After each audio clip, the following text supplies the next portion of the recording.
Dr. Taimo, welcome to the show. How are you today? Thank you very much. I'm feeling very well, and you received me with great hospitality. I'm feeling most comfortable. Thank you.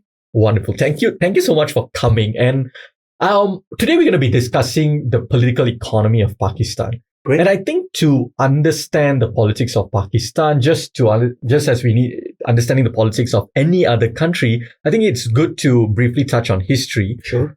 How did the partition of India-Pakistan, the forming of these two nation states, post-British colonialism, how did it impact the politics of the nation at the time? It had a huge impact, actually, because the identity of Pakistan was formed around the idea that we have separated from India. And so Pakistan, in its early years and even till today, has to continuously find a reason why it is separate from India. And so in a certain sense, its national identity is founded on separation from India. And of course, partition violence was enormous in the Punjab. That left a huge scar in the psychology of those who migrated across the border on both sides. Although, because India is so vast, it didn't have the same impact at the national level in India as it did in Pakistan, or in West Pakistan rather. And there wasn't any significant violence on the same scale in the context of East Pakistan, thanks to Gandhi, who went on strike there and said, we will not tolerate any violence and we have to stop, etc.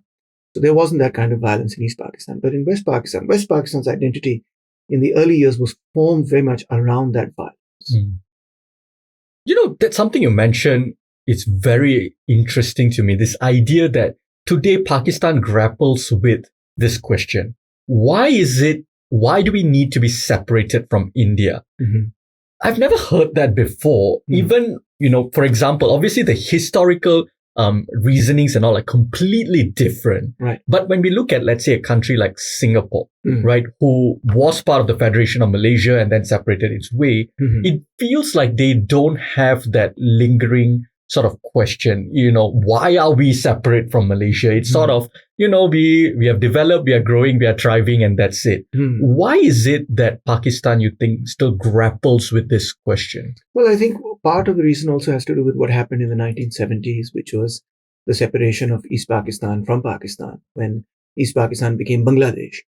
So that meant that for Pakistan as a state, the existential question was whether we're going to lapse back into India or whether we're going to stay separate. Right. By lapsing back into India, of course, is in the imagination doesn't necessarily mean politically, but in other ways as well, as has happened with East Pakistan, because East Pakistan, which became Bangladesh, has very good relations with India. And so for West Pakistan, this question was always on the top of their mind. So anytime there's, let's say, a movement within Pakistan for provincial autonomy, and there have been many, throughout Pakistan's history, the state has always accused them of being pro-Indian. Whenever there's an opposition movement, they get accused of being agents of India. Right. So I think that for that reason, the state of Pakistan and the ruling class of Pakistan has always felt the pull of India. You have to think about this in another way. Let's think about this in another way. If one was South Indian, one would find that one's culture, one's language, one's history is actually quite different from North India. Right. But if you've been to Lahore and you've been to Delhi, you will immediately feel that culturally the two cities share an enormous similarity with Absolutely. each other. And that is true because that is what we would call the North Indian Indo-Islamic culture. Right. Right? Or Indo-Persian culture. Yeah. Whatever name you want to give. Indo-Aryan culture. Maybe not Aryan because that's much older. Right. But you could say, but certainly there was a culture that developed in what we call the Persianate age. There's a beautiful book on this as well. And that's in the last 1,000 years. Right. And so around music, around language, around literature, there was a common sort of, maybe identity would be too strong a word, but there was a common culture that was formed in the North Indian plain, from the Indus till the Ganga plain. Right. And that, I think, is so that's the reason why, for example, Indian movies are incredibly popular in Pakistan. You ask Pakistani young people, who's your favorite actor? They'll often say Shah Rukh Khan or Amir Khan or Salman Khan or Hrithik Roshan or Madhuri Dixit. is my favorite, but I don't know, or Indian actors Right, are very popular in Pakistan. Absolutely. And Lata Mangeshkar and Asha Bhosle very Yeah. popular in Pakistan, and Rafi and so Amitabh on, Kishore, Bachchan. Amitabh Bachchan, the Yeah. works. And it's quite the same in India actually. Mhm. That in India, Pakistani musicians are sought after. Right. Atif Aslam and Rahat Fateh Ali Khan and Nusrat Fateh Ali Khan and so many, Taimur Rahman. Hello. I'm joking. But Pakistani musicians, Coke Studio of Pakistan, for Right. example, enormously popular in India. Mhm. And Sufi music. Right. The Sufi music of Pakistan, like Abda Parveen and so many others, enormously popular. People can relate to that Mhm. because the rags are the same, the themes are the Right. same, the poetry is very similar, and so on. The ethos is very similar. So for that reason, I think there is an affinity between the Indus and the Ganga civilization, which goes back thousands of years. And at least with respect to the Persian period, it goes back 1,000 years. So for that reason as well, I think there is a sense that we have to justify why we're separate from India. Right. Now, in the past, even reading your book, you've argued that Pakistan. You read my book? Yes, I have. Good God, man. You must have a lot of spare time. It's a fantastic book talking about essentially the class structures Yes. that is Pakistan. And you've argued that Pakistan has both a feudalism and capitalism. Yeah. Now, what do you mean by that? Because as far as a lot of people on the outside are concerned, Pakistan is a republic without a monarchy. So when you talk about feudalism happening in parallel to capitalism, what do you mean by that? Well, actually, the term I've used is the Asiatic mode of production. Right. And, it's the rough equivalent, let's say, of feudalism. But basically, they're both pre-capitalist modes of production. So what I mean is that if you look at how the political economy functions at the grassroots level, in particular in agriculture, you see that the terms of tenancy, the relations, etc., are such that you see the fusion of capitalist commodity production together with relations of production that are much older than capitalism. So capitalism, I would define it as being, a relationship in which you are employed. You have, somebody pays you a wage and you work for them in a factory or in a farm. Mm-hmm. But here, what you see in Pakistan is, firstly, you have a system called muzarat, which is tenancy, which is basically comes out of the pre-capitalist mode of production. And then you have a system which is called sharecropping, which again is a transitional form from muzarat to really capitalist agriculture. And you see that widespread. And also with that, you see petty commodity production in the context of urban areas, which we economists like to call the informal sector. Right. All of these are modes of production which are essentially pre-capitalist. And so they very much survived into the modern age. So, and they fused into the capitalist mode. The capitalist mode of production is dominant. There is no monarchy. The state is very much the state that was created by British colonialism. But when you go to the surface of everything, when you go to the grassroots level, things operate in many, many ways that are actually very pre-capitalist. I'll give you one more example. The people who make the bricks of Pakistan are often indentured and bonded laborers. The people who make carpets in Pakistan are often family laborers who are working in their own homes, children, women, etc., in dirt poverty, in extremely horrible conditions. How do these two modes interact and collide with each other in contemporary politics? So you're talking about how, yes, it's not feudalism from a monarchy type of thing. Right. It's something else, but it is a sort of different economic model that predates capitalism. It has amalgamated itself within capitalism. Quite right. What does that mean for politics on the ground, for the way politics in Pakistan functions and the way it impacts people on the ground? Well, firstly, I think caste plays an important role in politics, which we don't seem to understand and recognize. Right. We don't use the word caste in Pakistan. We use the word biradri. Right. Biradri also means brotherhood, fraternity. Of course, it's basically a tribe which has situated itself in relation to other tribes in a hierarchy. And that hierarchy is hereditary, which is, of course, caste. And anyway, that caste itself is a Portuguese term. So, even Indians don't use it. They use jat or jati, etc., right? Zat or etc. So, I think that plays a very important role, number one. But secondly, and perhaps even more importantly, what we see is if you have a pre-capitalist mode of production alongside a capitalist mode of production, you would also expect to find its reflection in the superstructure of thought and its reflection in politics. And in fact, you do see that. You see that in the form of what I would consider to be conservative right-wing politics. And then that's very strong in Pakistan, as you can imagine, although it's also been supported by the so-called modernist state against the working class. Right. But in its essence, what it is it looks back to an older period and wants to revive that period. Yep. And although it claims that it wants to look back all the way 1400 years, but in fact, what it's really trying to revive is just what existed before capitalism came about. It's that pre-capitalist mode of production, which is slipping from their fingers because of the way in which Pakistan has been integrated into the international political capitalist economy. So now that brings me to my next question, which is the shifts we are seeing. I want to get your thoughts on Pakistan, of course, but the shifts we are seeing parallels, not the same, because I always say we cannot copy and paste one country to another. But what I'm talking about is this rise in popularity among the ultra-conservative far-right movements. And we are seeing that, let's say, with Modi's India and the rise of BJP. But parallels can also be seen in Europe, in the United States with Donald Trump. We know with people like Giorgia Meloni, with Nigel Farage, and the movements.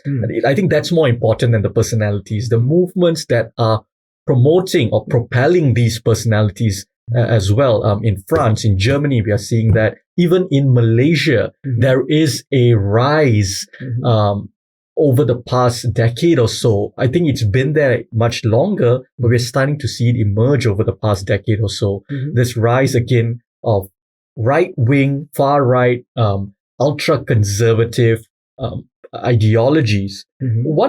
Where's Pakistan right now with that? What are the trends and the trajectory of the country? I would refer you to the work of Joseph Stiglitz. Recently, Stiglitz is a Nobel Prize-winning economist, and recently he came out with a very interesting statement in which he said, if you want to understand why authoritarianism is growing all across the world, and it is growing. Even Freedom House Index indicates that for the last 14 years, we've had a democratic deficit. The far right is growing, authoritarianism is growing, democracy is shrinking, democratic space is shrinking, and so on. Why is this the case? So his answer is that it's neoliberalism. Now, neoliberalism means that the guarantees that were given by the state at one time to working people, to middle class people, to all people, to the public, whether that was healthcare or whether that was education or jobs or job securities, etc., are taken away. And since the 1980s, we've seen that they have been progressively taken away in many countries. Sometimes it's as a result of structural adjustment policies. At other times, it's the result of local government initiatives. But those have been reversed over time. When those are reversed, then people are going to fight harder for the few great jobs that there are. They're going to fight harder and harder. They're going to be forced to compete with each other. And when they compete with each other, they will find, they will want to see ways to compete with each other to get the best jobs. So men may band together with other men to say, well, we don't want the women in the workforce because we want the best jobs. Or one ethnicity may band together with its own kind and say, well, we don't want those people coming into our borders. So let's build a wall and we'll stop we'll stop the Mexicans from coming into America. And in that way, we'll make America great again. Or we might find in Europe, etc., or in Germany, they might say, we don't want the Turks coming in. Or in Greece, they say, we don't want the Syrians coming in. In the UK, they'll say, we don't want the Polish plumbers coming in, etc. So what is all of that? That's all competition for jobs. And it's very clearly competition for jobs. That if we keep X, Y, Z people out of our country, we'll be able to get the best jobs. Right. And so why is this competition for jobs so severe now? Well, it wasn't the case before. Or was it the case before? It's become more severe because the economy has become tighter, leaner, meaner. That's neoliberalism for you. And also in the third world, it creates a similar crisis. So in the third world, it's led to really the destruction of many states. States themselves have shrunk because of neoliberalism. Their capacity to really govern has shrunk dramatically. Their capacity to determine their own economic policy is completely has completely evaporated. Take Pakistan, for instance. Now we import more than we export, and as a result, we have a trade deficit, and as a result, we have to go to the IMF, and as a result, we have to accept their conditions and terms. And as a result, there's no fiscal space for the government to really do anything for people. So what does Pakistan do? It says, well, there's about 1 million Afghans who are in Pakistan. Let's expel them all. Let's send them all back to Afghanistan. That's what it's been doing. And that way we can reduce unemployment. But we really have to think, why is there unemployment in the first instance? Because there's jobs to be done. There's work to be done. There's streets to be cleaned. There's infrastructure to be made. There's schools to be made. We have to make new hospitals. We have to take care of people. Are we suddenly in a situation in Pakistan where we don't have stuff to do? Right. I mean, there's loads and loads of things that we need done. We need to fix the electricity system. We need to fix the transmission mechanisms, etc. There's stuff to be done. And there's people sitting around who want work. And so on the one hand, you have all this work that needs to be done. And on the other hand, you have all these people who want to do work. And you just find that the two things don't ever come together. So why? Well, let me answer that question quickly. It's a rhetorical question. Of course it was. It's because of neoliberal capitalism. Right. It's that people will only be given jobs to do when it is profitable for rich people to give people jobs to do and get that thing done. So streets will only be cleaned if I can make money off of it. Schools will be built if I can make money off of it. Hospitals will be built when capitalists can make money out of it. Transmission lines and mechanisms will be fixed when I can make money out of it. That is the main problem with the world economy today. If we begin to think about the world in a different way, and we begin to think, firstly, what is it that society needs? What do people need? And what do we need to get that done? We might allocate our resources in an entirely different way. And if we start to do that, I think we will not only progress faster. By we, I don't mean just Pakistan, but the entire third world. And people will lead better lives as well. So there's a lot to unpack there. And I think that's a really brilliant way of painting how economic and material conditions fundamentally creates a fertile ground for right-wing, ultra-conservative backlash to happen. But people will then listen to that and say, but surely it is not just economics, there is someone or some sort of ideology that is driving people to be, racist the way they are, or to push back, or to absolutely. hearken back. And I think it's also important to then talk about the subjective conditions. Absolutely. Talk to me about where Pakistan is right now and how the far right movements sort of tap into the insecurity of the majority. It could be the ethnic group, the religious group, for their own political gain. Well, the last time we had a massive far right upsurge in the world was in the 1930s, and it followed right after the Great Depression, as everyone knows. And when that happened, a section of the ruling class basically said, well, it's XYZ people to blame. And we all know. And then they not only persecuted them, they tried to eliminate them entirely from Europe. And which caused a lasting scar in the history of Europe, in fact, in the history of the world. And we know that entire story. Right. Now, so what happens in a situation where you have economic stagnation, where you have growing competition for jobs, is that there are two different solutions that are proposed. One solution that is often proposed is from the left of the political spectrum, which is, well, there ought to be more jobs. And we need to find a way to get more jobs, right? And that spectrum starts from your general Keynesian demand management economics and goes all the way to the far left. And the other spectrum is, of course, from the right, which is, well, we can't find more jobs. We'll just have less people to give the good jobs to. Right. So we'll get rid of this ethnicity or that ethnicity. Now, this argument is often taken by sections of the ruling class that don't want to rock the boat of neoliberalism, but want to find some way in which they can manage this crisis. And so when they go to the public and they have resources at their command, they have media houses at their command, they're rich people. They can go to the public on a bigger scale and say, we have the solution for you. We'll build a wall. We'll not allow the Latin Americans and Mexicans to come in, and you get the best jobs back to you, right? Such a simple solution. And since you have, you have access to mainstream media, that message goes to ordinary working people. And if ordinary working people are not conscious of what has happened to them, why they've lost their jobs, this is a very simplistic answer. I lost my job because somebody else took it away from me. Right. Get rid of that person, I'll get my job back. Right. So these simplistic answers then are taken by part of the ruling class to manage the crisis. So it's not necessarily the case that it's all driven by narrow economic interests, but it is certainly the case that economic crisis will then create the opportunity for two kinds of arguments to be made. One is, how do we get over this economic crisis? The other is, how do we get rid of the people who are taking away your jobs? Right. Yeah. And that argument is very, very dangerous. And because it pits people against other people.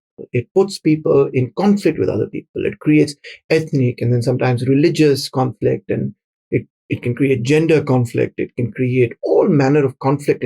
Your society becomes conflict-ridden, because today you'll say, I don't like X ethnicity. If we get rid of them, then we'll be better off. Tomorrow you'll say, I don't like Y gender.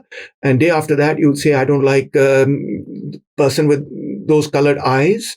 And after that, you'll say, I don't like, this person because he speaks funny. Yeah. Where will it end? It's a never-ending crisis. I mean, that's not a solution, really, is it?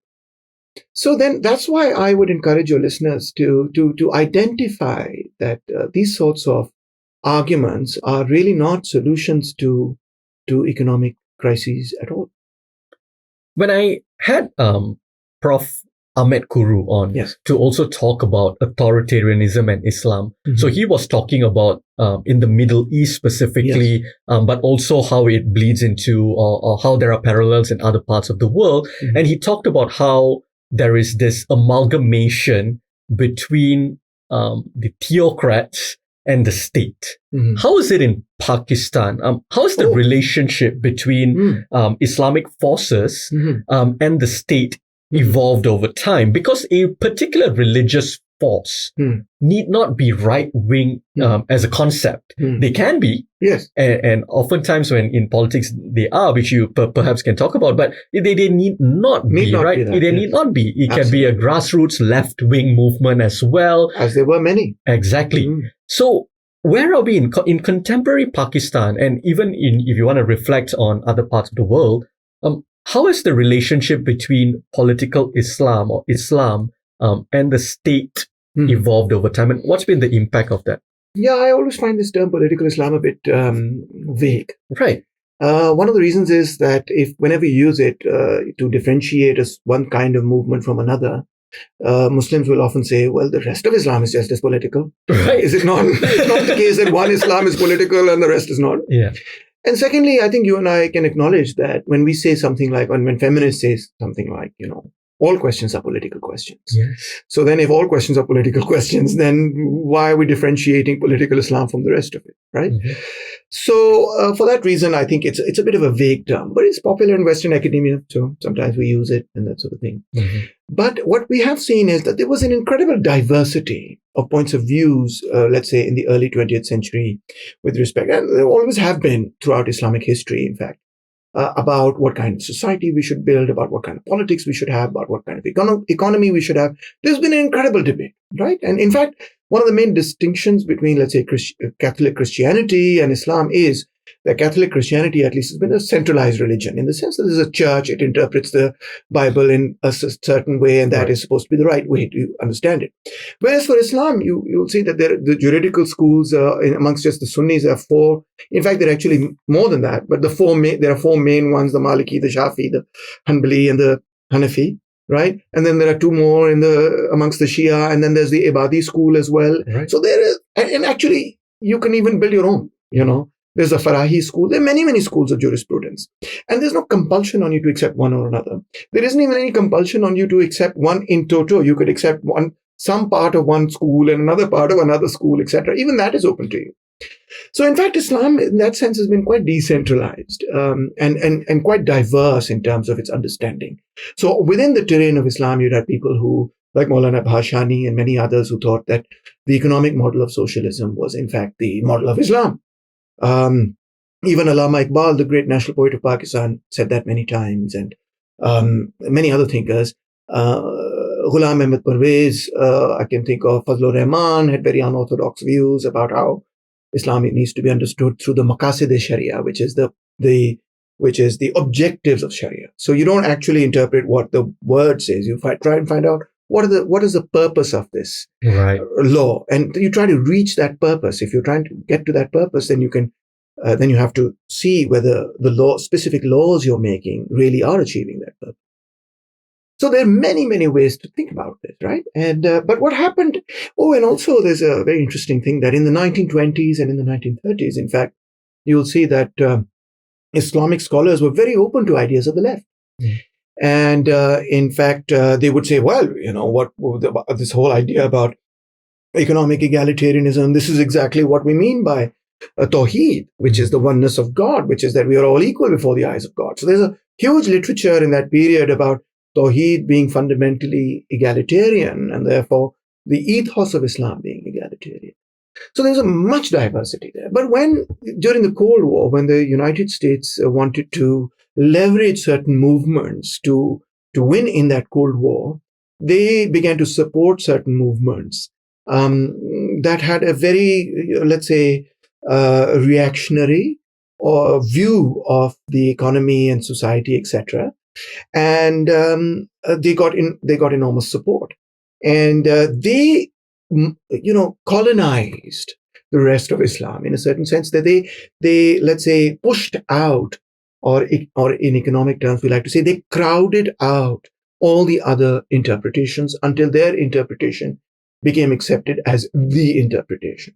And all the other interpretations became heterodox. Although they were not heterodox, they were also just as much as part of mainstream Islam as anything else. But the impact of the Cold War was that it moved the debate within the fold of Islam significantly towards the right. And it crowded out all the other variety of interpretations that could be derived just as legitimately as this one from within the terrain of religion. Right. And so that has created a situation which is, in my view, very problematic, both from the view of our civilization, or civilizations, if I can use that term, because I don't believe there's one, but there's many. And it has created an enormous narrowing of the intellect, if you will, of the realm of possibilities that are available to us as a thinker within the Islamic framework of thought. That, okay, this is the straight and narrow path that you have to follow. That has had a very, very deleterious impact on the intellectual richness of the debate within Islam, and also, I think, on the options that we are ready and willing to discuss about how our societies need to move forward. And that I've seen in Pakistan as well. So this is a long detour, and your original question was on Pakistan, which I didn't address at all. so I do want to pick your brain on where Pakistan is right now. Yeah. So for people who are looking at Pakistani, the politics of Pakistan, right, and this is their entry point, this is their politics, how would you describe the sort of ideological battles that are prevailing in the mainstream? Yes. And then perhaps later towards the end, I'll also want to talk about what the left movement as a whole is trying to build. But what are the prevailing discourse now in the mainstream? So by the late 1960s, Pakistan had achieved a certain state-led form of development, which was a capitalist development, but state-led capitalist development. And it had achieved some industrialization. And as a consequence, several struggles erupted in the late 1960s, 67, 68. One was against dictatorship, because we were a military dictatorship at the time. The other was against the dominance of West Pakistan, and so on. And also the breaking up, there was a big struggle for provincial autonomy within Pakistan, and there was a class struggle. All right. So there was a national struggle within Pakistan, and there was also a class struggle. That led in the 1970s to a big wave of left-wing opinion, both in East as well as in West Pakistan. So the mainstream parties in Pakistan at that time were left of center. There was the Pakistan People's Party in West Pakistan and the National Awami Party also in West Pakistan. And there was the Awami League and also National Awami Party in East Pakistan. And both of them said, we want to build a socialist form of economy. We want the commanding heights of the economy to be under state control. We want, not that we want to eliminate all private property, but we want there to be more of a mixed economy and so on. So that lasted till about the mid and late 1970s, when both governments in Bangladesh as well as in Pakistan were overthrown, and right-wing dictatorships, both of which were led by General Zia, not the same General Zia. There was a General Ziaul Haq over here and a General Ziaul Rahman in Bangladesh. Right. Came to power. And they began a process of Islamization in order to, so-called Islamization, quote unquote, in order to push back the People's Party in West Pakistan, the Awami League in East Pakistan, etc. And so this is what they considered to be Islamization and so on and so forth. And so that was really, you could say, a class struggle. But it was a class struggle in which Islam was used to push back the gains made by working people. And that was very unfortunate. That was very unfortunate because, I mean, of course, religious is enormously powerful. We all respect religion. We all have a deep emotional bond with the culture and heritage of Islam and religion and so on. So it becomes very difficult when the state is able to instrumentalize or weaponize religion to use it for this purpose of class struggle. Right. And that, for 11 years, we had the military dictatorship of General Zia, and that had a very, very negative impact on Pakistani society. I think we took many steps backwards in time as a consequence of that. It had a very negative impact on the democratic dispensation of society, social relations, and many other aspects. So that is, I think, what the left forces have been trying to reverse since then. Before we get to the left specifically, I think we have to talk about a person who has, really come to define in a way the very contemporary Pakistan politics. He is now in jail. And he plays a very interesting role in the sense that he uses the language of working class, but sometimes also there is criticisms against him that he's fundamentally also weaponizing Islam in a very negative way. And, it's difficult to make out sometimes from the outside what his politics is. And I'm talking about Imran Khan. So who is Imran Khan? What is his politics? How has he shaped the politics of Pakistan, and why is he in jail? Well, here's an interesting idea that would link Pakistani politics to Malaysian politics. Imran Khan himself considers himself to be the Mahathir Mohamad of Pakistan. Right. So that's what he wanted to be. I'm not sure if that's what he was. But he said that many times. Right. He said, I consider that to be my model, my role model, and so on. We must learn from Malaysia and so on. But I wouldn't want to comment or say anything about Malaysian politics because I'm not aware enough about it to say much about it. But in the context of Pakistan, I would say that Imran Khan it's not fair to say, to start off with, it's not fair to say that Imran Khan weaponized religion. Because it was already weaponized way before Imran Khan. It's correct to say Zia did that. Ziaul Haq did that. It's not fair to him to say that he did it.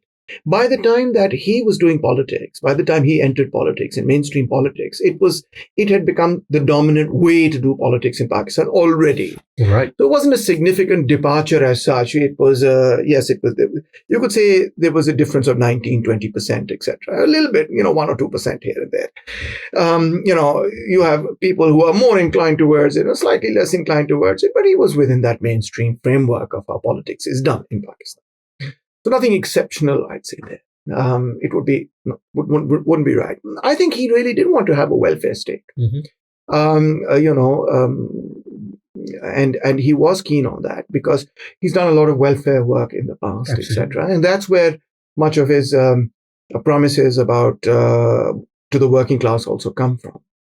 But I don't think I think the PTI significantly underestimated what is wrong with the Pakistani economy and why it's not possible. I think they thought, in fact, I know that they thought that the main problem with Pakistan is corruption. If they're able to fix corruption, and especially of the big politicians, then things will fix themselves. Secondly, they thought that it's all a question of, willpower. Mhm. That if they just have the right willpower, they're not corrupt, they're sincere to the country, they'll be able to fix it. They even Right. thought at one time that they'll be able to get billions of dollars that have been shipped out of Pakistan. They'll be able to get all that back. Right. Now those are sitting in Cayman Islands and they're sitting in offshore banking accounts. And they thought they'd be able to get all that back and then they'd have enough money to do whatever it is that they wanted. So for the first 9 months, they tried very hard not to deal with the IMF. And in the ninth, and the economy was doing badly because the economy is dependent on imports. And they had no plan to fix that either. So by the 9th month, they gave in and they said, all right, we'll do whatever the IMF says. And then they went for not only did they go to the IMF, but they went for massive levels of debt, taking loans in order to finance the government. So they took massive, massive loans. In fact, no government has taken, they broke all records as far as taking loans, international loans are concerned and so on. So they ran sadly, the economy ran into a lot of debt. Right. And they also had some bad luck because COVID struck at that time. The economy didn't perform very well. And then there was global inflation and stagflation and so on.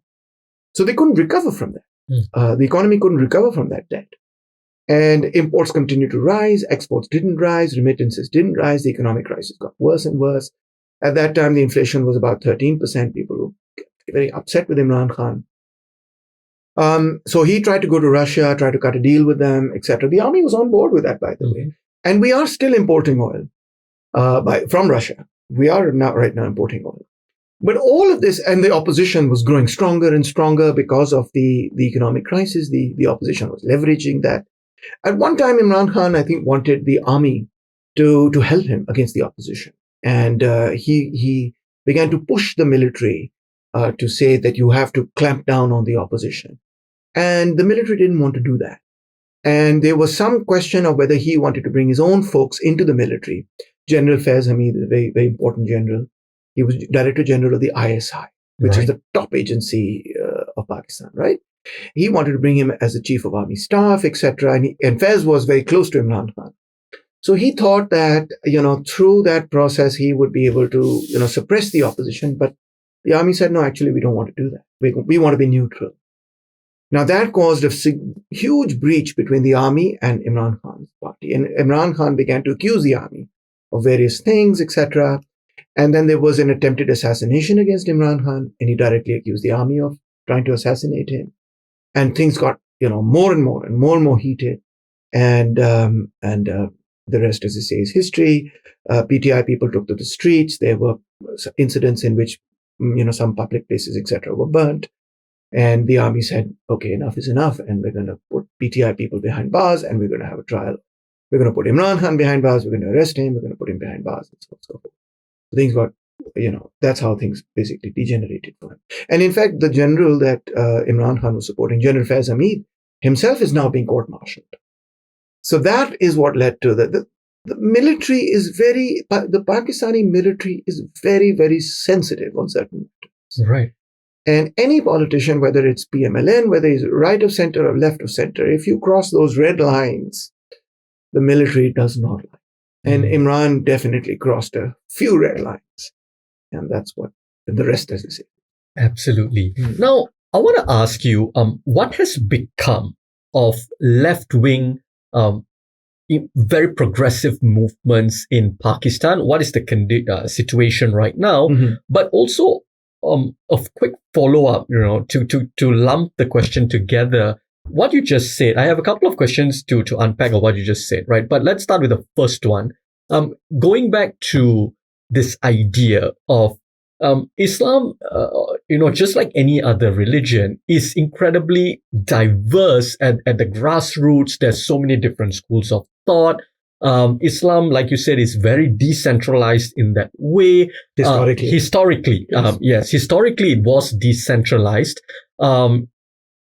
But and even today in contemporary times, it is still something that is incredibly important for people, culturally. For example, the people of Pakistan, let's say because we're talking about Pakistan right now, it's something that's incredibly important. I don't get the sense that the masses of people are necessarily clamoring for a French-style secularism type of thing. So then the question, exactly, right? So then the question becomes, how do the left bring back Islam to the progressive side, to a more diverse, to the grassroots, when right now it is merged with the state? And for years and years, it is the working class masses, because of how the state has positioned itself. And you see this in different parts of the world, right?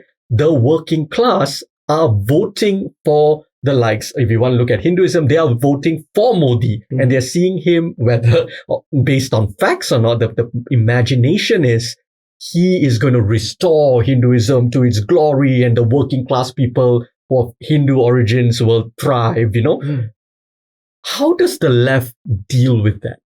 That is the $1 million question. And if I had solved it, then you'd probably be receiving me as a prime minister.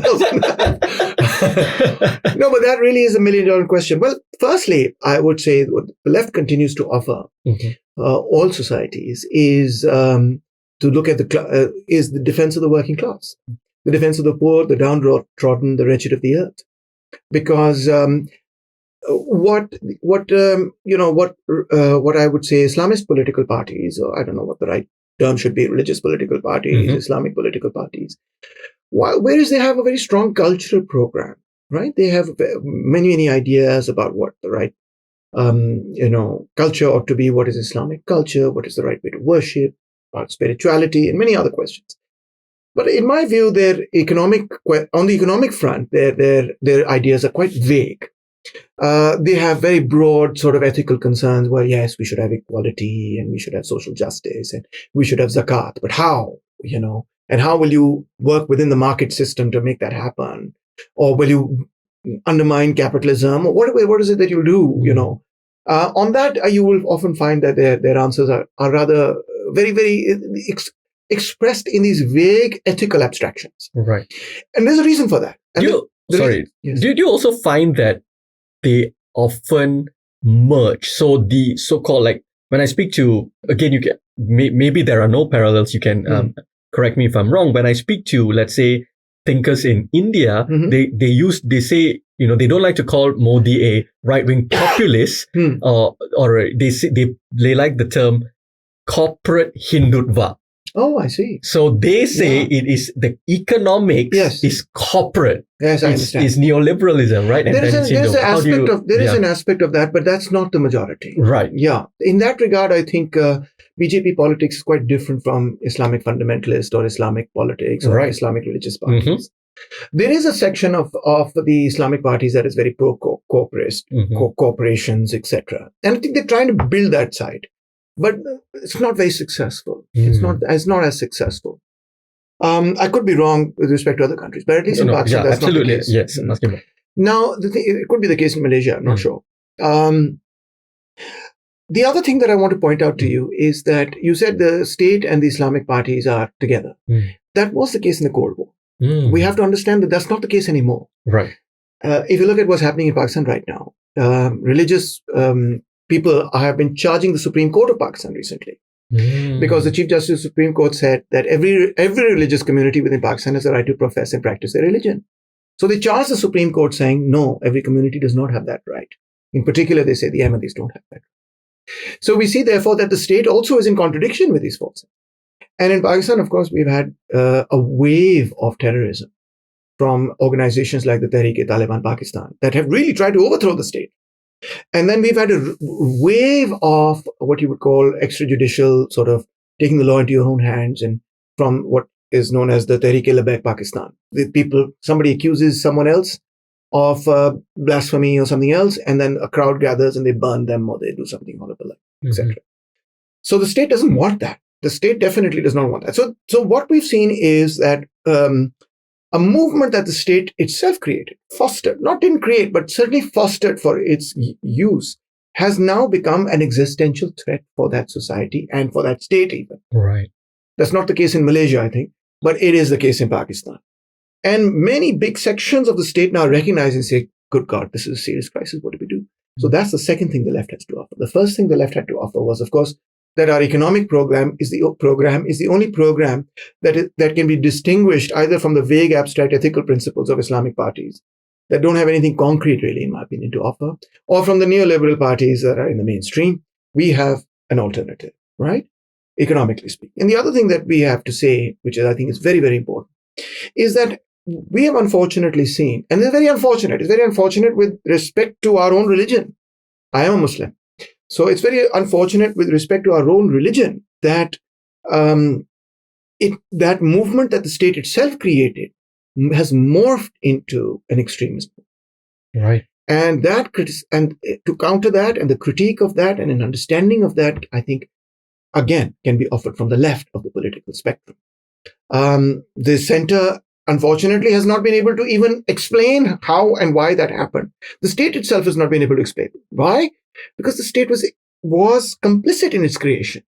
So if it explains in detail how it created, it implicates itself in that historical process. Right. So they give very vague sort of answers. Yeah, people don't have jobs, etc. That's why they're doing all this. But not the case. Right. People are not extremists. Muslims are not extremists. It's a certain ideology that was created at a time in the Cold War and then weaponized by the state, promoted by the state, that has now completely gone out of control. What can reverse that? Who can analyze that? Who can reverse that? You need a stronger left to do that. And that comes to the other question I want to ask, because whether we look at the left, or we look at, let's say, someone like an Imran Khan. Yes. Incredibly popular. Yes. For years and years, he used, let's say sincerely, the language of the working class to mobilize, to galvanize the working class. No, that's not correct. That's not correct? No, that's not correct. Okay. That's misunderstood. Okay. He did not use the language of the working class. Right. His main campaign for most of the 20 years of his politics was basically an anti-corruption drive. Right. That was the main plank of his politics. And in fact, as far as Pakistan's working class movements were concerned, he was not necessarily, taking up, as you put it, their slogans, rhetoric, etc. Right. If he were to do that, the main big slogan of the Pakistani working class through its history was Roti Kapda Makan, which was bread, clothing and shelter. Right, a house to live in. That was the main slogan. He would have gone in that particular direction. In fact, there's an interview with him where he says, I don't want to do that. Right. Yeah, I don't want to take up these slogans. And I don't want to have this rich versus poor sort of divide thing. And that's not what I'm interested in. Right. So his main plank was corruption. Anti-corruption was his main idea. But yes, of course, he did say many times, that if we get rid of corruption, you people will be better off. That's a different thing from what we call working class politics. Yes. Working class politics is about, I'm going to side with the poor against the rich. That's not where he's going. He's never said, I'm going to be against the rich. But yes, he has said, I'm going to clean up the system. Right. Right? That's a different politics.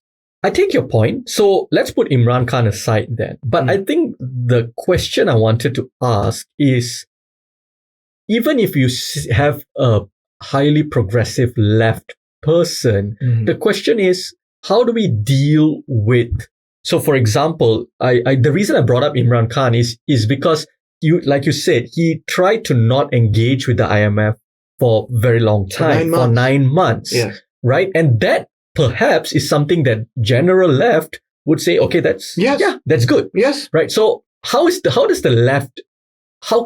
the left overcome that? So let's say even if you do build a popular movement, you come into power, and then the realities, the quote unquote realities of global capitalism, neoliberalism kicks in, and especially countries that are poorer, countries in the third world, countries in the global south, they realize that they cannot do or execute the vision that they have into. It's not that hard, actually. It's not that hard. Really? No. I mean, first of all, if Pakistan makes about $70 billion in imports and remittances. We spend about $82 billion. So the first thing is that we can't spend more than $70 billion in imports. So the first thing I would do if I was in power was I would impose import restrictions. And I would do that through the letter of credit because Pakistan is part of WTO, but you can still do that through the letter of credit by not extending it. And so if we bring down imports to 70 billion, which is our export earnings, then I wouldn't need to go to the IMF I still need to pay back the old loans, but I wouldn't need to go to them for new loans. Right. If I bring it down to, if I earn 70 billion and I bring it down to 65 billion, then I'll have 5 billion in reserve as well. Right.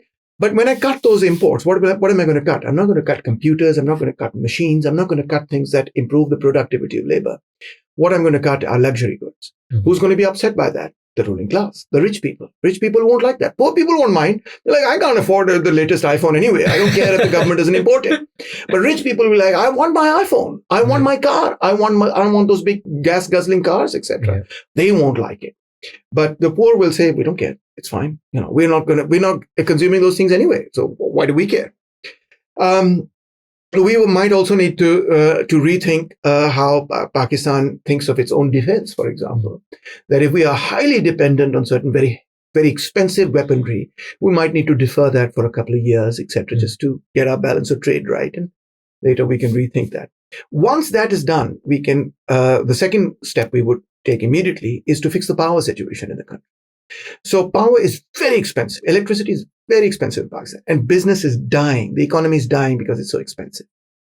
And the reason why it's expensive is because we have made these contracts with independent power producers in which we have to give them money even if we do not buy electricity from them.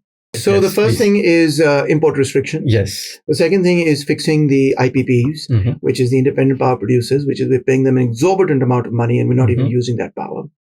We're paying them trillions of rupees and we have a contract with them called a sovereign guarantee. Right. We're not able to use that power, so we're just wasting all that money. Right. They're getting rich and electricity is getting expensive. The third thing I'd do if I was in power is take finance under my control. The credit system of the country is really what directs the economy of any given country. So in the context of any country where private banks come to dominate, it's going to be those banks that determine which capitalists get how much money. And so therefore that determines the direction of growth of the economy. So if banks say, oh yeah, we're going to give lots of money to rubber plantations, then rubber plantations will grow. Or if they say we're going to give lots of money to palm oil, then that will grow. Or if they say we're going to give lots of money to gas or oil or whatever they give money to, that will grow. So if they say we're going to give lots of money to building great hair creams, then that will grow. Right? So if finance is under your control, if the state is really directing finance, who gets money to build, whether private, so you give money to private, businesses as well. You could give money to public sector as well. All right, we want to develop the railway, so we want to develop education, we want to develop healthcare. You can reprioritize the entire economy if finance is in your control. Right. This is the key. Everything is run from finance in modern economies. We're not living in 19th century capitalism. We're not even living in 20th century capitalism. Everything runs through finance. So if I could control the allocation of resources by controlling finance, then I could control the direction and pace of the economy itself. That would mean that not all the loans, but the majority of loans that I would be able to make in a given economy would be done through the government, through the state. And from there, I could generate the necessary income, profits, etc.